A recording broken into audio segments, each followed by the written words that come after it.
Hi there, this is Drew Hom, and you are listening to the first episode of the Badgers Ball Knower Show, which will be found right here on our YouTube channel. Very exciting. This is our first one, and not 100% sure how it's going to go or what sort of format it'll take, but let's talk about some Wisconsin Badgers athletics. Right from the jump, I think you probably have heard my opinions on the firing of Paul Chryst. I think it was the correct choice. It was a proactive choice by athletic director Chris McIntosh, and quite frankly, a surprising choice. I I don't know if anyone thought Chryst was going to get fired at all this year, let alone middle of the season. And McIntosh cut the cord, and we now have Jim Leonhard as the head coach of the Badgers heading into a game against Northwestern on Saturday. It's a pretty wild time for Wisconsin football. I believe the team has never even fired a coach in the last 30 or 40 years. And Paul Chryst, being an alum, being a native of Wisconsin, being, by all accounts, a really good dude, probably wouldn't have pegged him to be the first guy to get fired at Wisconsin in decades. But here we are.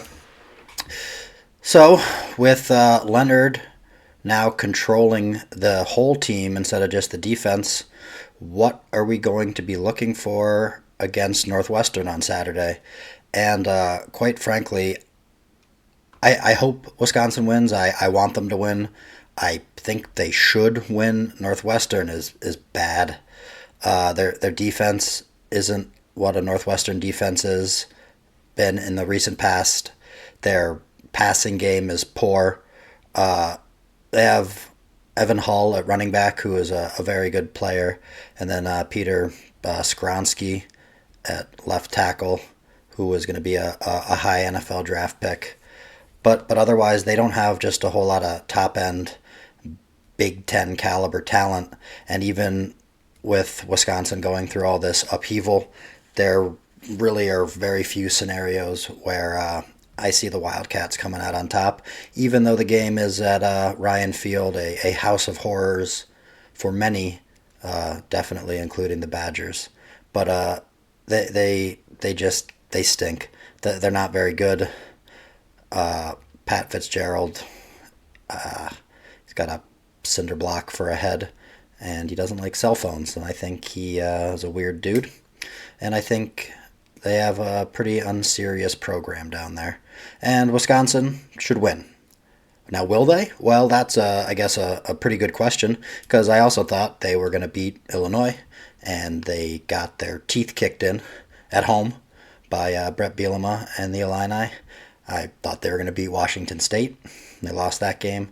I thought they'd at least be competitive against Ohio State, and that was very, very clearly not the case. Ohio State is at least two classes better than Wisconsin, if not more. So I guess I don't really know. I don't say with 100% confidence that Wisconsin will beat Northwestern, but they should. And if they don't, I want to see them play hard. I want to see them try until the end of the game, regardless of the score. I'd like to see some of the penalties cleaned up. This has been an embarrassing year for penalties with the Badgers. They've been undisciplined, and it's hurt them on both offense and defense in terms of, bringing back big plays that happen on offense. And then there were multiple fourth down penalties on defense against Illinois that directly led to more points than the Illini might have scored otherwise. So that needs to be cleaned up. That can't keep happening. And hopefully that's something Jim Leonhard is really stressing this week in practice. I know it'll be tough for the team. A lot of the players have been tweeting stuff out in support of Paul Chryst, which I think is completely normal, and it would have been weird if they didn't, honestly. Like, was their head coach. He was the guy who recruited them, who was the main guy involved with Wisconsin when they were in high school. deciding where to go to college. And again, by all accounts, Paul Chryst is a great guy. And I think even though his press conferences are painful and awful, and he just is a terrible public speaker and has zero charisma, that behind closed doors, everybody says he's different, which I have no idea if that's true or not, but enough people say it where I believe it. And so yeah, the players are going to be upset, especially with a change mid-season, an unprecedented one at that. They're going to be upset, and they're going to, vent that frustration in the best way that they can. Hopefully they take out a lot of their frustration on Northwestern on Saturday and don't turn it into some sort of internal thing where they end up submarining this season even more than it has already been submarined. As far as potential replacements for Paul Chryst as the head coach of the Badgers, I think you gotta assume this is Jim Leonhard's job to lose. They're giving him a 7-game live audition. None of the teams coming up on the schedule are currently ranked. All of them, the Badgers will probably be favored in or within a touchdown of if they're not favored. So these are all games that are winnable, all games that Wisconsin could make some noise in. Will they? It's hard to say. It'll be very enlightening to see how they play against Northwestern, because that should set the tone for the rest of the season. And if they come out flat and listless and they clearly look like a team thinking about their head coach who isn't there anymore, then this could be a real downer of a season. 4 wins total type season if they're lucky. But if they come out fired up and they beat Northwestern, doesn't matter by how many, just if they win, they should probably get to bowl eligibility and, hopefully beat Minnesota to get the axe back. That should be, I think, the main goal of the season right now is bowl eligibility and getting the axe back. I guess technically the Big Ten West is so bad that every team in it, except Wisconsin, is 1-1 in conference. The Badgers are 0-2, so I guess they're still in the race for the division title. But I don't think, and obviously the players will never say this, but that shouldn't be an expectation anymore. I don't see how they can dig themselves out of this hole and compete for the division title. But I've been pretty wrong about a lot of stuff about this football team this year. So that being said, they'll probably win their last 7 games and, beat Ohio State in the Big Ten championship game, which would be the craziest thing that has ever happened in college football history, probably. So back to potential replacements. Leonhard is obviously 1A on the list. I think 1B on the list should be Lance Leipold, the head coach of Kansas. Jayhawks are ranked. They are 5-0. He has immediately turned that team into a competitive, well-coached, well-schemed unit after this is only his second season in Lawrence, and he has made Kansas a team to be reckoned with. He runs an interesting offense with creative plays that doesn't stray too far from kind of the run the damn ball focus that Wisconsin has had for many, many years. It just does things more creatively, and it's more modern and isn't as predictable. I think he would be the ideal choice for the Badgers. He would be my first choice because I do think Jim Leonhard will be more of the same as Paul Chryst, but I understand why Leonhard is the top choice, and I hope he takes these 7 games to prove me wrong.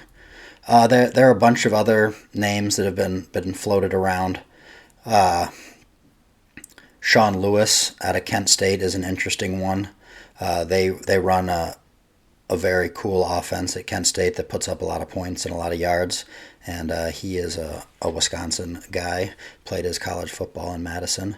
I don't think the Badgers would go there. I think that's just not a hire that the Badgers should be making as much as I may. I think he would be an interesting offensive coordinator candidate, but I don't think you can hire a MAC head coach as Wisconsin Badgers in the Big Ten and be considered serious. Luke Fickell is a name that's been thrown out there, but I don't see him leaving Cincinnati until the Ohio State job opens up, or if it opens up. I don't know. I know people are mostly joking, but please, nobody hire Urban Meyer. Guy's the worst and a scumbag, and shouldn't be allowed to coach college-age kids ever again in his life because he sucks. But yeah, I think it'll come down to Leonhard and Leipold, and I know Nebraska will probably be interested in Leipold too. So it would behoove the Badgers to kind of make their decision quickly on what they think Jim Leonhard can bring to the table and if he's the permanent option, or else they might be left with nobody because Leipold will get snapped up by Nebraska or somebody else. So yeah, those are my football thoughts for this week. Earlier today, we're recording this on Wednesday afternoon, the Big Ten women's basketball coaches poll and media poll came out.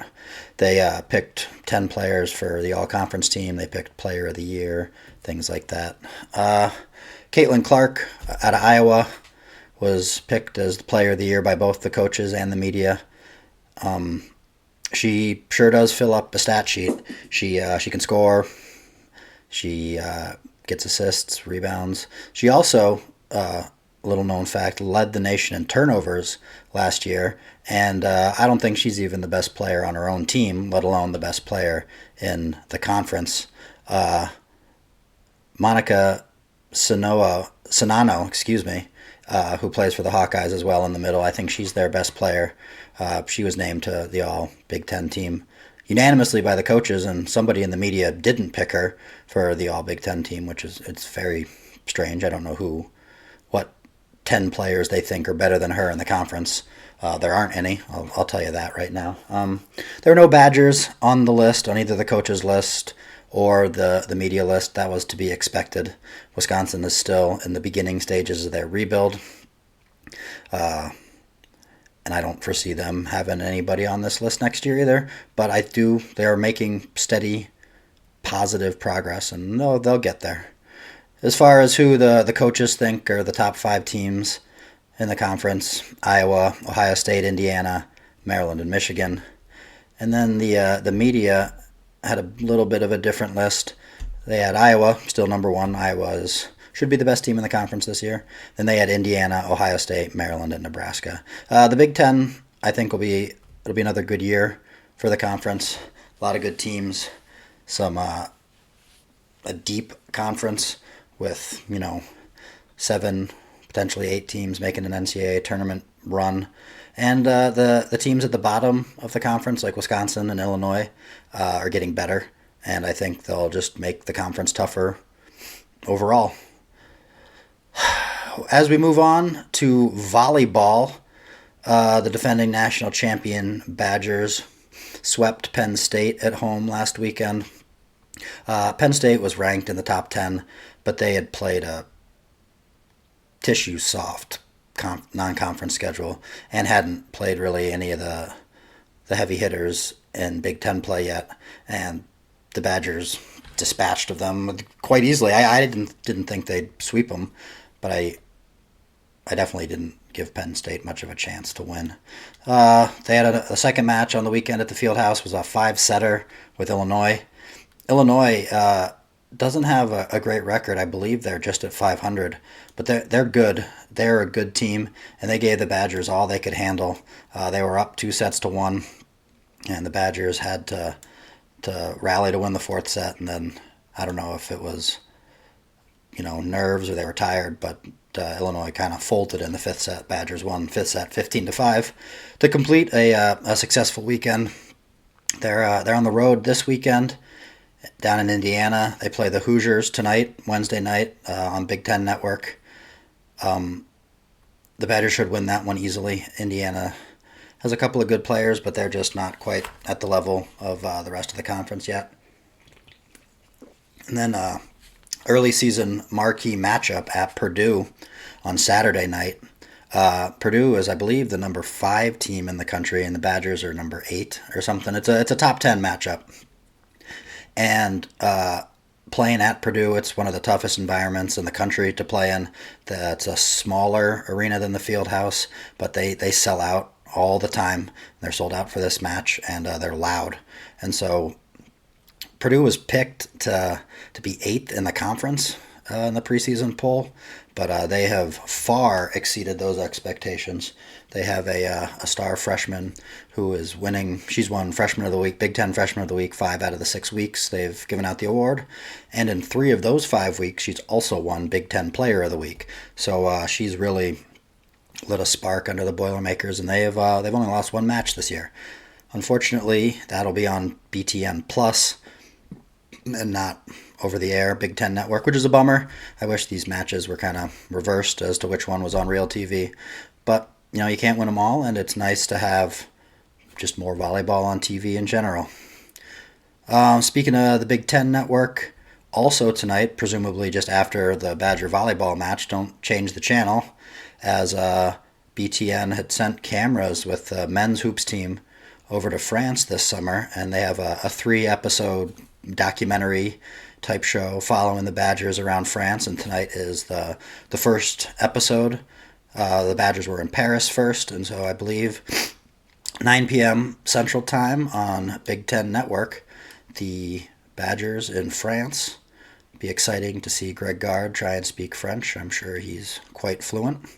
The other 2 episodes of the show, it's not every week now. Let me double check real quick when those are, because it was kind of a weird schedule. Yeah, the next one isn't until Monday the 17th at 6, and then the 3rd episode is Thursday, November 3rd at 9. So I don't know, just set your DVR to record the first one and record all of them, because you're not going to remember what the days and times are on those, since they're all different. Typical liberal media trying to keep the Badger basketball team down by not putting their show on at the same time every week. You hate to see it. So yeah, this was our first episode of the Badgers Ball Knower show. I'm still working on a name. That's probably not going to be the name, because that's boring and it sucks. I'm going to do my best to keep these under 20 minutes long, because I don't have the patience to listen to anything longer than that, and so I would assume the same of many of my readers/listeners. We'll see what the format of this show is like. I'd love to have guests on. I mean, those shows might go a little bit longer, but hopefully they'll be more interesting when somebody else's opinion is on here and we can discuss that. And I'll try and get a podcast feed up and going too, so you don't have to look at my mug while listening. You can just listen to the dulcet tones of my mildly Philadelphia accent mixed with the upper Midwest. It's a real lethal combo that every newscaster would like.